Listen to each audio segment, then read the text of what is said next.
Hello everyone and welcome to instant biology by doctor Neelabh.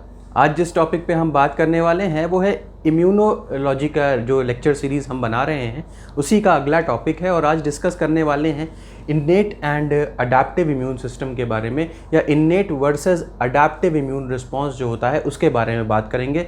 ये जो आपके सेमेस्टर एग्ज़ाम हैं उसके लिए भी बहुत इंपॉर्टेंट पोर्शन है, और तो और जो आपके कॉम्पिटिटिव एग्ज़ाम्स हैं उसके लिए भी ये बहुत इंपॉर्टेंट पोर्शन है। तो चलिए बिना देर किए हुए इसको देखते हैं, एक एक डिफरेंस के बारे में बात करेंगे। बहुत सारे डिफरेंसेस हैं और आपको ये लेक्चर देखने के बाद मुझे पूरी उम्मीद है कि इस कॉन्सेप्ट में कोई दिक्कत नहीं आएगी।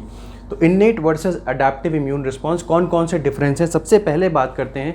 जो सबसे इम्पॉर्टेंट डिफरेंस है कि इसका ओरिजिन क्या है, मतलब ये नेचुरली अकरिंग है, यानी कि इन्नेट इम्यून रिस्पॉन्स जो है that is naturally occurring immune response. Naturally occurring मतलब क्या हो गया, जैसे ही बच्चा माँ के पेट में आता है, जैसे ही बच्चा कंसीव होता है, उसके जैसे ही पैदा होता है, उसके पास जितने भी रिस्पॉन्सेज हैं वो जन्म से ही उसको मिले होते हैं, नेचुरली उसके पास एग्जिस्ट करते हैं। वो एक्वायर नहीं करता है अपने जीवन काल में।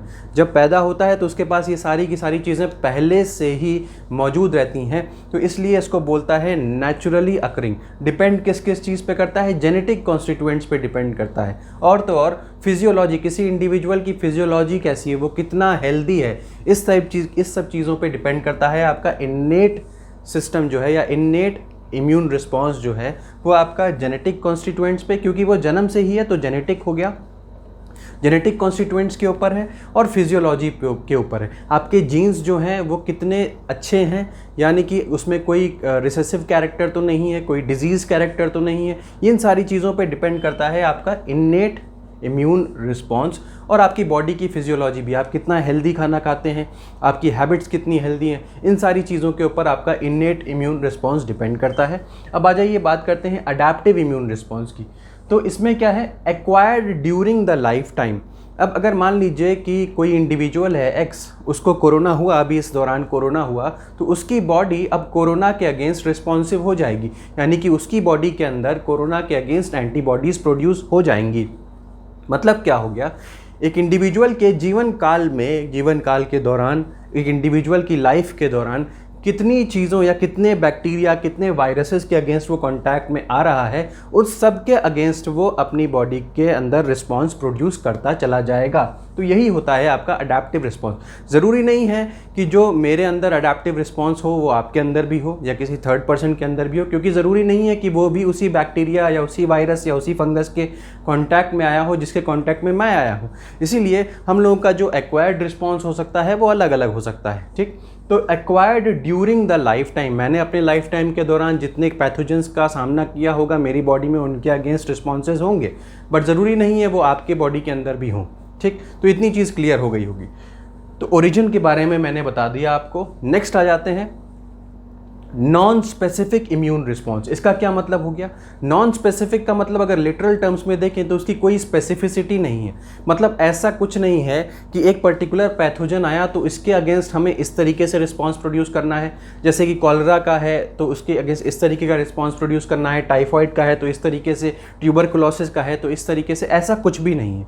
मतलब यहाँ पे इन्नेट इम्यून रिस्पॉन्स, अगर चाहे कॉलरा का पैथोजन आए, चाहे टाइफॉइड का आए, चाहे आपका ट्यूबरकुलोसिस का आए, चाहे कोरोना का आए, उससे कोई फ़र्क नहीं पड़ता।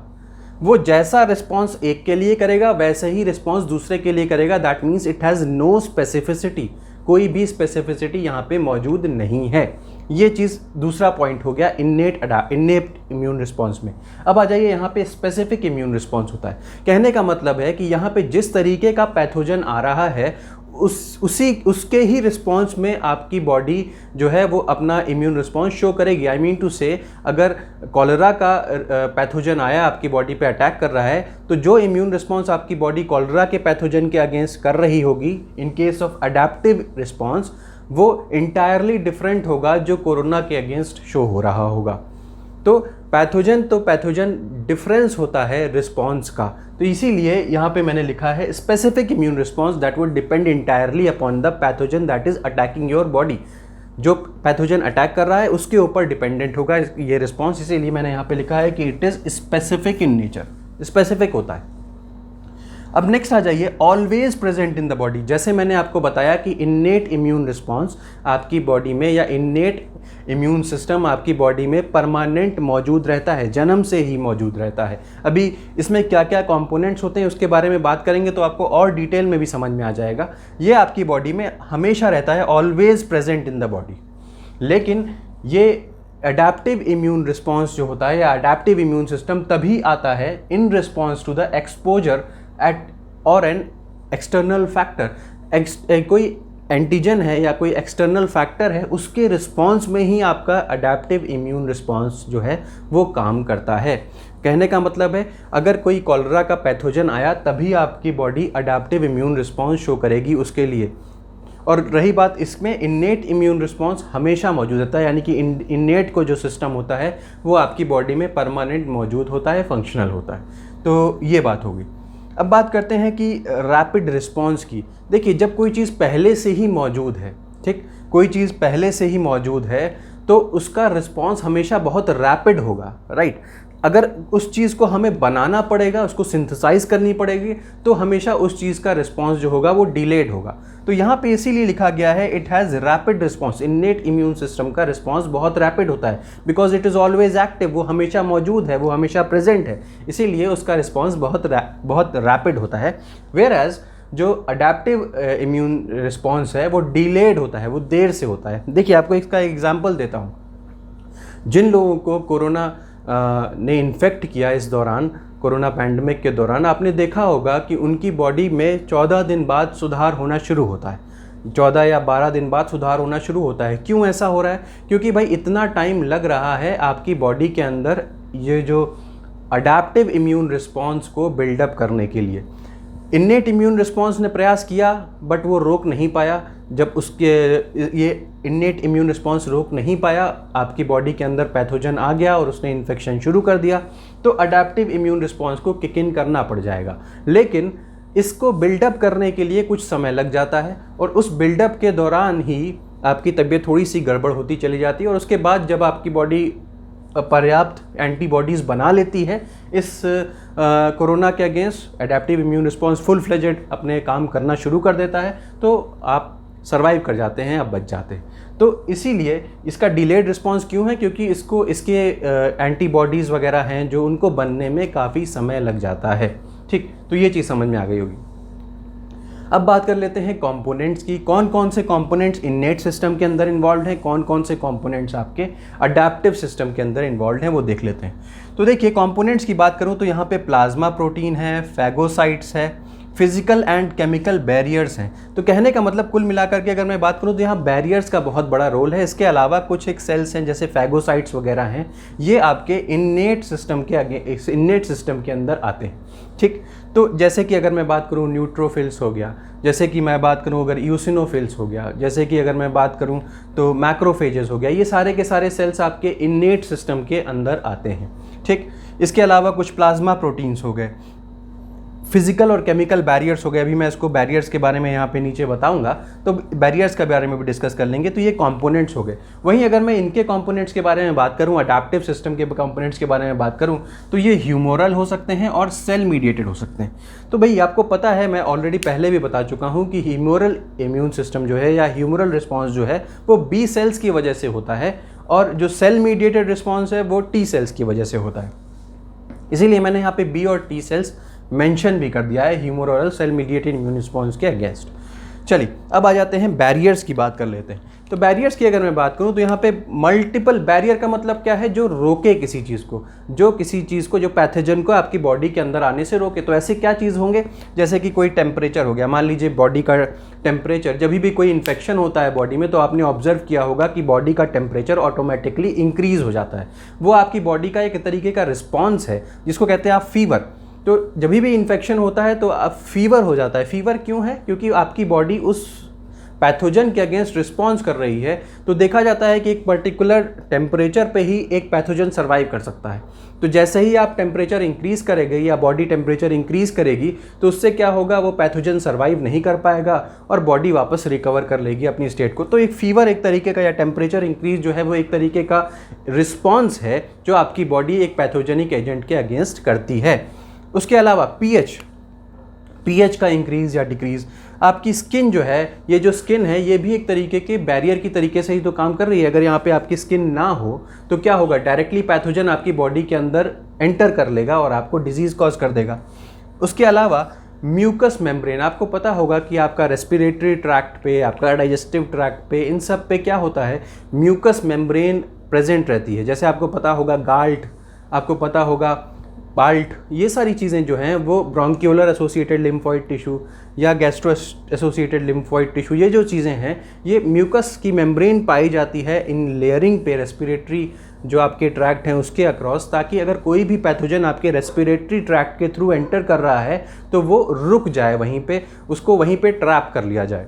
तो ये कुछ बैरियर्स हो गए। वहीं पे अगर मैं यहाँ की बात करूँ तो यहाँ पे बैरियर्स किस तरीके के हुए, यहाँ पे और कौन कौन सी चीज़ें इन्वॉल्व होंगी, जैसे लिम्फ नोड्स हो गए, स्प्लीन हो गया या लिम्फॉइड टिश्यू हो गया। एक्चुअली ये क्या है, स्प्लीन क्या है, अगर मैं स्प्लीन की बात करूँ तो मैंने इसके ऊपर एक अलग से वीडियो बना भी रखा है सेकेंडरी लिम्फॉइड ऑर्गन्स के बारे में, जहाँ पे पैथोजेंस को ट्रैप कर लिया जाता है और उनका इनकाउंटर कराया जाता है किससे, आपके बी सेल्स और टी सेल्स से, जिसके ज़रिए क्या किया जाता है, उन पैथोजेंस से पहचान कराई जाती है और फाइनली पैथोजेंस को किल कर दिया जाता है।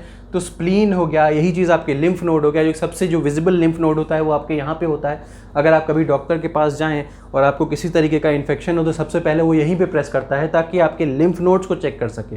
अगर लिम्फ नोड्स के अंदर थोड़ा भी इनलार्ज्ड टेंडेंसी है, वो बढ़े हुए हैं, साइज़ बढ़ा हुआ है, स्वेल्ड अप है, तो उससे पता चल जाता है कि कोई ना कोई इन्फेक्शन है बॉडी के अंदर। क्यों? क्योंकि लिम्फ नोड ने ट्रैप किया होगा जितने भी पैथोजन आ रहे होंगे और यहाँ पे इंटरेक्शन चल रहा होगा एंटीजन और एंटीबॉडी के बीच में। तो इसीलिए ये कुछ टाइप के आपके बैरियर्स जैसे हो गए, जैसे यहाँ पे बैरियर्स हैं तो इन्हीं की तरीके के यहाँ पर भी बैरियर्स हो गए, बट मोर और लेस इनको आप इससे इस बैरियर से अलग ही रखें।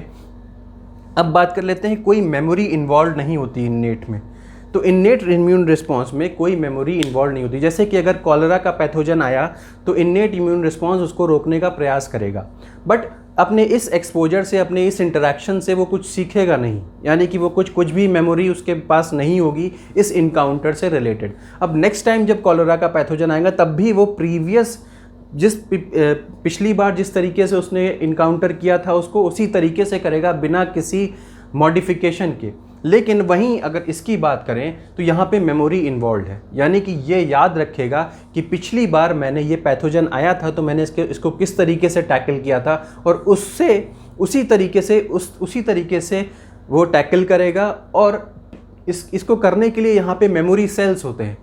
तो अडेप्टिव इम्यून रिस्पॉन्स के अगेंस्ट मेमोरी सेल्स होते हैं जो याद रखते हैं, मेमोरी रखते हैं कि पिछली बार हमने इसको किस तरीके से मार के भगाया था, तो वो उस तरीके का यूज़ करते हैं और फाइनली पैथोजन को मार के भगा देते हैं बॉडी से। तो ये कॉन्सेप्ट है एडेप्टिव का, और इन्नेट में कोई मेमोरी इन्वॉल्व नहीं रहती। लेस डाइवर्सिटी मौजूद है इन्नेट इम्यून रिस्पॉन्स में, और यहाँ पे बहुत हाई डाइवर्सिटी है।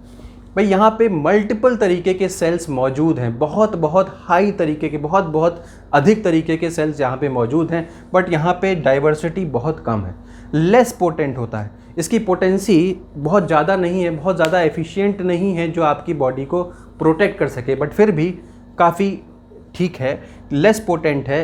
किसके कंपैरिजन में? इसके कंपैरिजन में ये हाईली पोटेंट है। जब भी कोई बहुत भीषण बीमारी हो जाती है आपको तो यही किक इन करता है। इसका काम क्या है कि जो छोटी मोटी चीज़ों को दूर रखे आपकी बॉडी से। ठीक, अब आ जाइए यहाँ पे लास्ट पॉइंट पे आते हैं। तो यहाँ पे कोई एलर्जिक रिएक्शंस इन्वॉल्व नहीं है।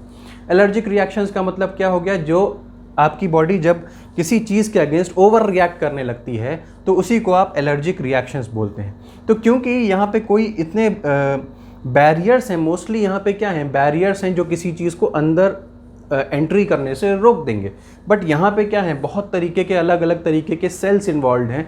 यहाँ पे कोई भी एलर्जिक रिएक्शंस इन्वॉल्व नहीं होती, क्योंकि यहाँ पे अलग अलग टाइप के जो इम्यून सेल्स हैं वो इन्वॉल्व कम अमाउंट में है। लेकिन यहाँ पे जो सेल्स इन्वॉल्व हैं वो बहुत वैरायटी ऑफ सेल्स इन्वॉल्व हैं, और उनका इंटरैक्शन के ऊपर डिपेंड करेगा कि वो कितना ज़्यादा एलर्जी रिस्पॉन्स प्रोड्यूस कर सकते हैं। तो आपने ज़रूर सुना होगा कि इमीडिएट टाइप हाइपर सेंसिटिविटी होती है और डिलेड टाइप हाइपर सेंसिटिविटी होती है। इमीडिएट टाइप, अभी हाइपर सेंसिटिविटी के बारे में मैं वीडियो आगे बनाऊँगा, but immediate type hyper sensitivity के बारे में आपने सुना होगा IgE, जो है वो इन्वॉल्व होता है। जैसे सडनली आपको बहुत ज़्यादा छींकें आने लगती हैं, सडनली आँखों से पानी गिरने लगता है, मुंह लाल हो जाता है, रेडनेस टाइप की हो जाती है। तो इस तरीके का जो रिस्पॉन्स है, किसी पॉलन ग्रेन के कांटेक्ट में आ जाना, डस्ट के कांटेक्ट में आ जाना, तो इस तरीके का जो रिस्पांस होता है वो इसी इमीडिएट टाइप हाइपर सेंसिटिविटी की वजह से होता है। और सेल मीडिएटेड जो डिलेड टाइप हाइपर सेंसिटिविटी है वो सेल मीडिएटेड हाइपर सेंसिटिविटी की वजह से होता है। टी सेल्स इन्वॉल्व होते हैं उसमें। तो इसके बारे में डिटेल में आगे बात करेंगे जब हाइपर सेंसिटिविटी के बारे में हम वीडियो बनाएंगे। तो ये बेसिकली एक तरीके का ओवरव्यू हो गया इन्नेट और अडैप्टिव इम्यून सिस्टम के डिफरेंसेस के बारे में। मुझे उम्मीद है कि ये लेक्चर आपको पसंद आया होगा। दूसरा एक इंपॉर्टेंट इन्फॉर्मेशन देना चाहता हूँ कि गेट और नेट के बैचेस ऑलरेडी चल रहे हैं और एक और नया बैच में बनाने के लिए बनाने वाला हूं। तो उसमें अगर कोई भी स्टूडेंट आप में से अगर उसमें इंटरेस्टेड है इनरोल करने के लिए, तो प्लीज़ इस वीडियो का जो डिस्क्रिप्शन है उसमें कमेंट बॉक्स है, उस पर जाकर के मेंशन करिए कि आप इंटरेस्टेड हैं ज्वाइन करने के लिए। हम आपसे डायरेक्टली कॉन्टैक्ट करेंगे। Thank you so much, have a great day.